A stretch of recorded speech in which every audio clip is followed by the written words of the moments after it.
Shalom Israel, and what's happening around December 19th on a Friday? 3IATLAS will be as close to Earth as it will get, according to them. And it will still be, though, around 170 million miles away, which is 270 million kilometers away, which is, of course, very far away in space. But who is to say that it's not going to come closer? And according to scientists, right now it is getting brighter and green. Big telescopes show the comet glowing green as it is getting warmer from the sun. The green color comes from a chemical called diatomic carbon and its coma. And NASA right now is watching it too. NASA spacecraft and space telescopes are taking pictures of its coma, which is the gas and dust cloud, and also taking pictures of its tails, which is streams of dust and gas behind it. And these pictures are to give the scientists clear information, I guess, about what it is. And why they say this time is important, because around December 19th, scientists have the best chance to study it, because it's still bright enough to see with telescopes and tools. So this is one of the headlines right now. This comet that is getting closer to Earth. And do you think that it is just going to stop where it is, or do you think it's going to get closer? Of course, we never know. Our thoughts are all going to vary, but what if it gets closer? My worries would be the gas that it's, emitting, all the chemicals. Like, what is the effects of that gas if it comes over Earth, if it comes into our sky? Because even if it's far away, who's to say that the gas cannot travel? Who says it cannot still reach here from a distance like that, if supposedly it's going to be at that distance? I don't believe everything that is said by scientists, but it could be true, it could not. But this thing is concerning, and I just question, what is it? It is a comet, but is it different from the rest of the comets that we have seen, with the comets that scientists have seen before? And it seems like it is different, of course, because they are studying it. So what are they studying it for? What information are they trying to find out of this? Are they trying to see, is it safe? Is it dangerous? What is his next move? And to me, I always question all these different things, because even though they believe everything comes without purpose, everything is created from nothing, I do know that my Lord created everything for a purpose, and everything is created, for a reason, and from something, from one, which is God. And I question sometimes when I hear about comets, Nibiru, different things in the sky, my mind questions, does it have a mind of its own? And I'm not saying it's a live creature, but I am saying, I don't know, it seems like it travels and moves on its own. I guess that would make it alive, something. But I do question that sometimes, because different videos that my father at the news made, such as what looked like a meteor from the sky, when it was, going straight, flying straight through the sky, it suddenly, made a U-turn and went in a circle, going the other way. And sometimes I question, okay, these things look like they're moving, with thought. But, that's just my opinion. And also, what makes me think that is a dream that I had as well a long time ago, and then right now it's just actually coming back to me. It was a dream that it was something moving around in the sky. It was blue and it was big, glowing, bright. I thought it was Nibiru. I wasn't sure exactly what it was, because Nibiru, as we know, or as some of us know, it comes a lot of times in the sky like a white or a blue, and I have seen it before with even like a green glow. Me and my family, of course. And in the dream, I'm thinking, okay, that's what it is. But then when I saw it, I can't remember what happened. Like, I know it was moving across the sky, and I know I heard a voice that said that, you see, like in the oceans, there is living creatures. On Earth, there is living creatures. So in the sky, there is living creatures. And that is how the dream ended. And I swear I had this dream. This is not made up. And of course, I can't prove it to you. I can't give the dream to you. But that dream made me think. My mind never thought into that. Who knows if that's reaching far or whether the dream had any valid, validity to it. But I hold on to dreams. And just like the conversation that me and my mother had just a couple of days ago, I hold on to dreams because dreams seem, at least in my life, to have came true. And it's not just my dreams, it's other people's dreams. They seem to have come true, a lot of them. And I'm not just talking about any old dumb dream, you dream you ate a burger, and some of those even came true, at least for me. I dreamed that, I got ice cream or something, and the next day, I'm getting bought ice cream. So those things do come true, but I'm talking about these important dreams, these dreams that you wake up from and it's like almost like it shook you. The dream stuck with you. It almost seemed like the dream felt so dang real. Those kind of dreams. But those dreams that just make you think. A lot of those dreams that I had really did come true, and sometimes it comes true in a way you would never expect. Sometimes it comes true through another person. You think it's yourself in the dream, and then it ends up to be somebody else. And that has happened so many times. Sometimes it was even an animal. So I'll tell you the story. I think I might have already said it once before, but I've dreamed about, at that time, it was one of our rabbits that we had. And in the dream, in the dream it was me. So in the dream, my eye was stuck closed. I was in the room, my eye was stuck closed. I didn't know why. And somebody had came in the room and was asking me, like, was I okay or was something wrong? And I could not open that eye at all. I was trying to open it and it's like my eye is stuck. And, in real life, go outside and the rabbit's eye was stuck closed. He had an infection in his eye. And it's gotten, like, at the time it had got so bad that I think he had a blind spot in his eye, but he got infected. I don't know if he scratched his eye, but he could not open it. And that was the same thing with me. And it was the ironic thing was it was the same eye. I can't remember. I believe it was the right eye. And that's what scared me when in my dream, because I'm thinking, okay, why am I dreaming my right eye is closed? Is my eyes closed to good? Is my eyes closed to righteousness? But sometimes, and I'm not saying don't give yourself an excuse. If you're getting warned in a dream and you know it, and you know that you're astray, you're doing something wrong, take heed of the dream. Don't lie to yourself. Don't replace it with something else. It's still not going to fix the problem. It's just, you're going to get your punishment because God was giving you the warning to fix your life. It's always going to come to you what it is. But in that particular time, I did not really know. I couldn't put a finger on it. Not saying that I was perfect.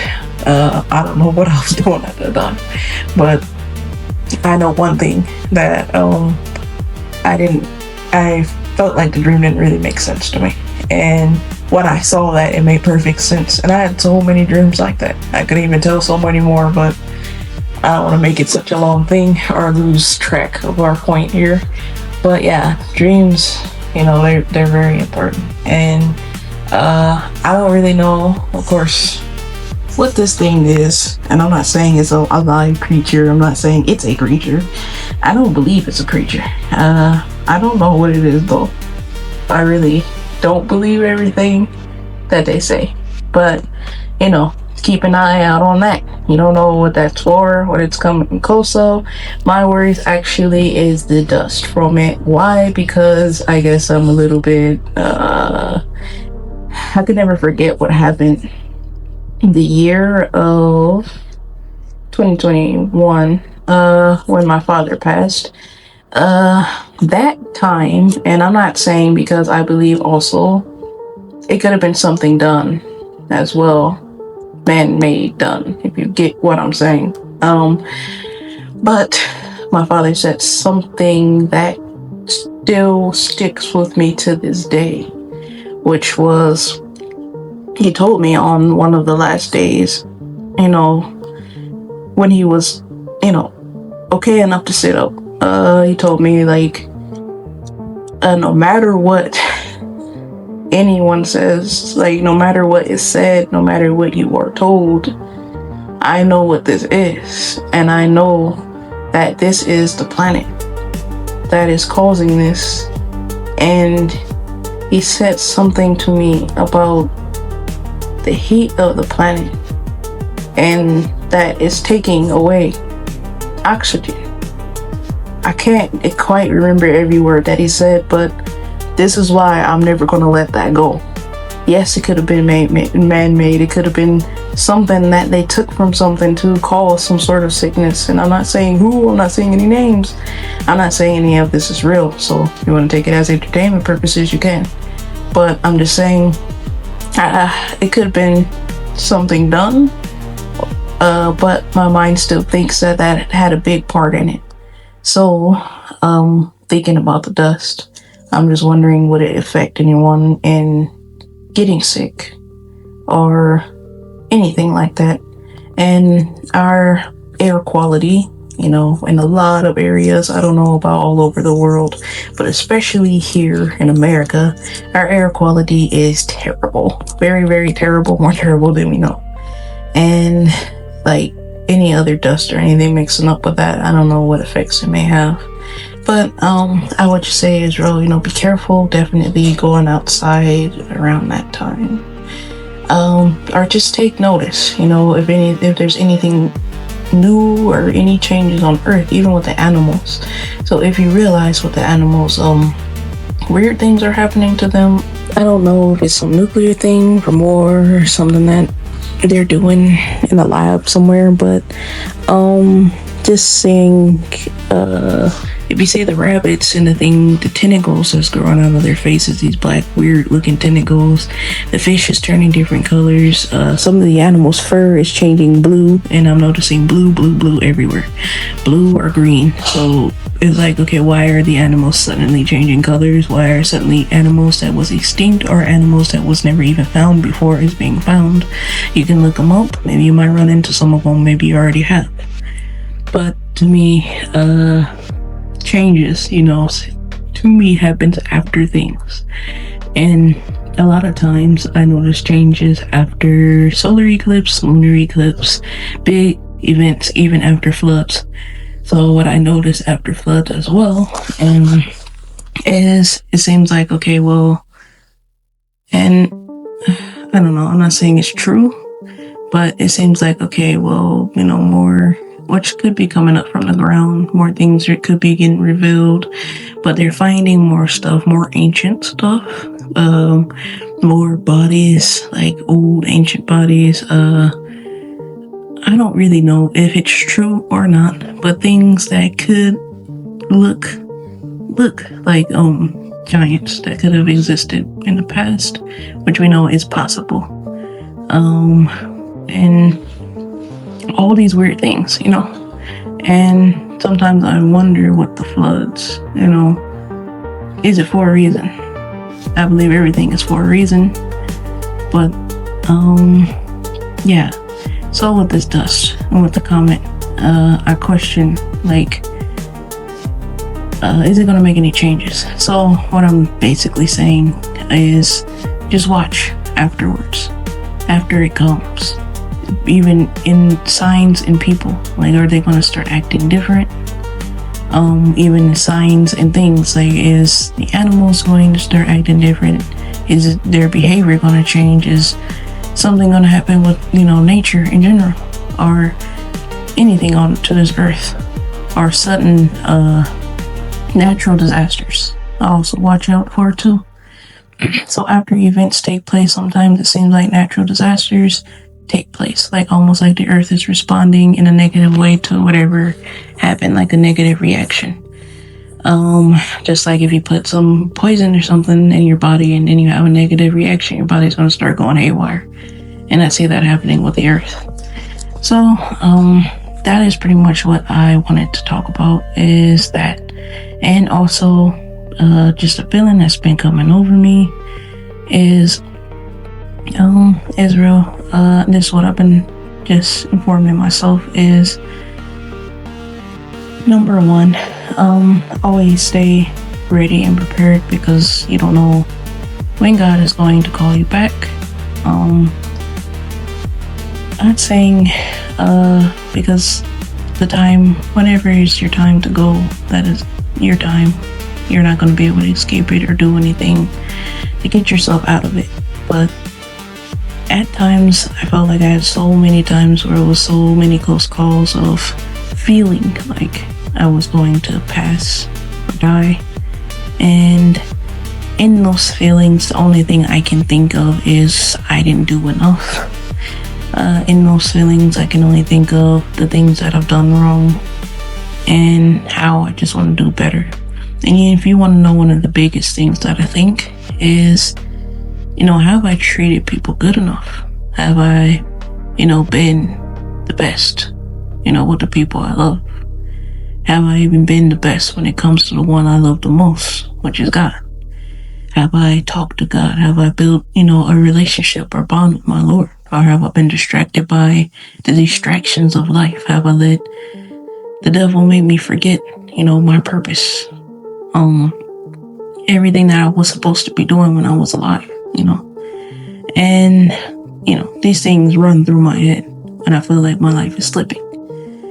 And so these are things I deem important. Whatever comes to your head at that point, that's what's important then. And even if you notice people in a death-like state are going into it, their whole mind seems to change. Certain things don't matter to them anymore, and it seems like they change completely. But it's because they understand, what was important.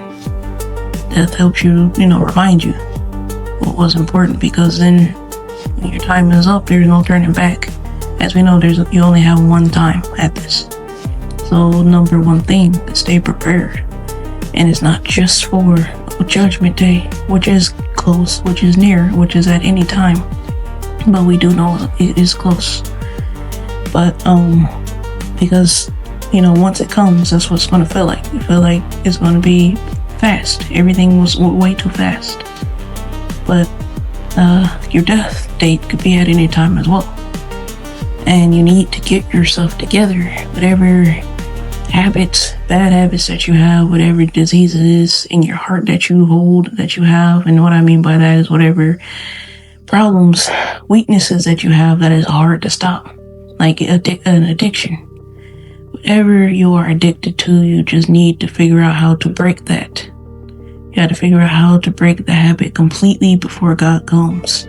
That's what you should be working on, is methods, ways. Even if you have to write it down, just figure out a way to get around it. You have to. And I'm just saying, you got to be strong right now, Israel. You can't be weak. Weakness is going to get you destroyed. Weakness is going to get you left behind, and that time is drawing close. Just trust me when I say that. That time is coming more closer than you think. I feel it in the air. It's really close. And it feels like, it's been too long before anything actually happened, and it's about to take place now. I don't know when. I'm not stating any time or date. I'm not, I don't do anything like that. I can't predict anything, but just stay prepared. That's what matters. Stay on your toes, stay ready. And hopefully, we get delivered. Hopefully we get saved. But that's the main feeling over me is, I don't know. Something big is gonna happen. And I know this been being said for a while, but I feel it, like, definitely. And whatever this is, you are going to need, definitely, well, all the time you need it, but definitely you are going to need God's salvation. You are going to need God's mercy, God's grace, God's deliverance. And He's not going to come save you if you've been playing around, if you've been getting distracted, if you've been forgetting. your purpose. You need to build that love and relationship with your Lord. Do you talk to your Lord every day? Do you wake up and thank the Lord that you even woke up? Do you have conversations with God? And when you do, do you try to be genuine? Do you focus on God, or do you only, give your attention to Him for just 1 second, for 2 seconds, for just a minute, for just an hour, all day? And I know our days is busy.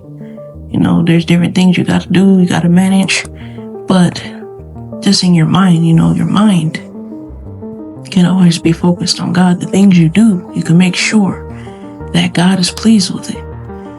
And it can be taking care of your family. It could be, laughing and talking with your family. Just make sure everything is right by God. God is not against you loving and caring or, striving to take care of, your family. Just don't add or do anything wrong. If your thoughts is in the wrong place, fix your thoughts. Get your mind out of that. And get your heart out of that sin. But yeah, just stay prepared. Right now, Satan is going to try to distract you. It's going to try to hinder you from what you need to be doing. And I know there's something inside of you, and you know what it is, that's going to keep reminding you. And to me, it's God tapping you on the shoulder, just reminding you that you got a job to do. You got, things that you need to amend for. You got things you need to fix, and time is coming close. And at least, He's warning you. At least He's giving you that warning. But once, one day, that all that is going to stop. All that warning, all that, admonition is all going to stop. There is not going to be any warnings. There is not going to be any messengers that He's going to send to remind you. It is just going to be angels, coming, and whatever is going to happen, that is going to happen. And if you are on your way to HELL, that is where you're going to go. So keep yourself ready. I feel like something is going to happen, but I don't know how to word it. I don't want them to take any video down or anything else. But I feel like you need to get prepared in all ways. That's all I can say. In every way you can. Mentally, physically, spiritually, get prepared. Whatever you need right now, whatever you can get right now, if you feel what I'm saying, if you get my vibe, get it. Wherever you can go right now that you feel safe at, you catch my drift, do it. Don't let anybody or anything stop you. Don't procrastinate. And again, don't procrastinate. That is the giant word that's been in my mind lately, is don't procrastinate. Don't take your time. Do what you need to do. And it's real. I just want to say this really quick before I end. I have an issue, everybody does, with I would say dyslexia, maybe, or I mess up and screw up on my words a lot. So maybe you might hear me stuttering. I forget a lot. So maybe, I might just pause for a minute, or I might just stutter on my word like I just completely forgot. But or I might just repeat myself. I say, a lot. I say, but, I say these things constantly, and I'm just telling you, that, forgive me for that. But please, don't let the message just go. Don't take the message lightly because of it. I want you to take it real. If I'm not mistaken, Moses had an issue as well with talking with his speech. And I know he needed Aaron, to help him because of that. He needed God's help, and it doesn't take away from the message. I need you to understand the message, and I'm telling you that so, in case that makes you want to turn away, in case it makes it too long, just please hear what I'm saying. All I'm saying, to sum it up, is stay prepared. Make up for anything that you did wrong. Make it up to wherever you did wrong, and cut yourself off from this world. And I mean from the sins, the iniquities of this world. And that includes people that is just bad in your life. Cut yourself off from them people. Trust me, if you don't, God is going to show you they're no good. And if you keep being with them, just know God is going to destroy you with them. But God is going to definitely show you they are no good. But, I mean, anybody that is astray, anybody that wants to go against God, anybody that don't believe right, that wants to fight you for your faith, just let them go, Sometimes it is hard to let go, but you got to. And, stay on the straight path. Also watch for the signs. There's so many things that I can't even name them all, but one thing is that comment. Be careful not to get sick, and of course we can't, we gotta carry on with our lives. We can't stop ourselves from dying or getting sick, but do the best you can to take care of yourself. Don't purposely, just not heed and just do anything. Sometimes I believe punishments and consequences happen from us not taking heed and from us not being vigilant or caring enough. So sometimes I do think we get sick. Sometimes I do think we get injured and hurt because you're not being vigilant. You're not being careful. It's just like a kid, you tell them don't jump off the couch and they jump anyway and they end up crying. They had a choice. So I'm just saying, you don't know what this stuff is going to cause and what's in our air. You don't know how bad the air quality is going to be. They're telling you it's far away, but don't believe them on everything. It might be close. And that's your choice whether you want to believe them or not. But I'm just saying, just giving a suggestion. It may or may not be. It may just be at a distance and then it may just come closer. But yeah, that's it, Israel. Love y'all and hope that y'all have a blessed day. This is 7.